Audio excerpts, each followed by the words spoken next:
Ahmed Berraal, syndicaliste, est menacé de licenciement par la RATP alors qu'il a déjà essuyé plusieurs offensives de sa direction. Jean-Luc Mélenchon, Olivier Besancenot, Assa Traoré et un large ensemble de personnalités, organisations et syndicalistes s'opposent avec force à cette volonté de la RATP de faire taire les syndicalistes combatifs. Ahmed Berraal est un lanceur d'alerte qu'il faut absolument protéger pour qu'il continue son travail militant. Convoqué au Conseil de discipline le 10 mai, Ahmed Berraal est de nouveau menacé de licenciement par la RATP alors qu'il a déjà essuyé plusieurs offensives de cette direction ces dernières années. Référent harcèlement et militant CGT, Ahmed est aujourd'hui accusé de harcèlement moral contre un responsable hiérarchique du centre-bus de Flandre. Cette méthode vise-t-elle à camoufler le silence assourdissant de la RATP sur le harcèlement sexiste et sexuel dénoncé par de nombreuses femmes dans l'entreprise afin que l'image de marque que veut la direction ne soit pas écornée?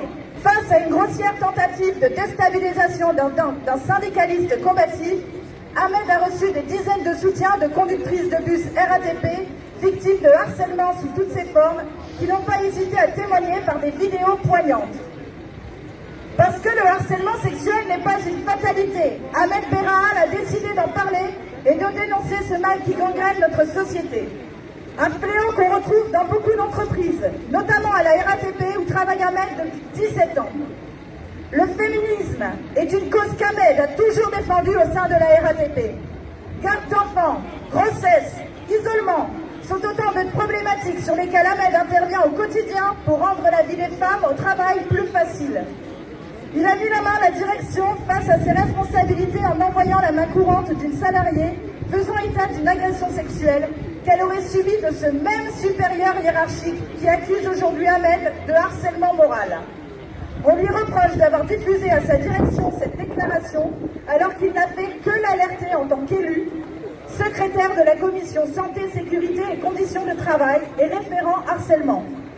En procédant de la sorte, la RATP montre qu'elle est plus prompte à attaquer les représentants du personnel qui combattent sa politique. Empêché, entravé dans ses propres mandats et maintenant menacé de révocation, Ahmed n'a jamais baissé les bras et a toujours obtenu gain de cause au prud'homme.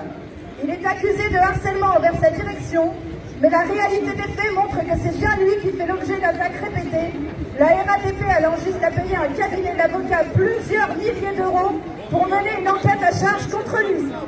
La répression syndicale menée par la direction de la RATP depuis les grèves contre la réforme des retraites s'est abattue sur de nombreux militants de la grève, comme Alexandre El Gamal, aujourd'hui sous le coup d'une scandaleuse procédure de révocation. Nous nous opposons avec force à cette volonté de la RATP de faire taire les syndicalistes combatifs qui visent à préparer le terrain pour la privatisation de l'entreprise et la casse du service public des transports.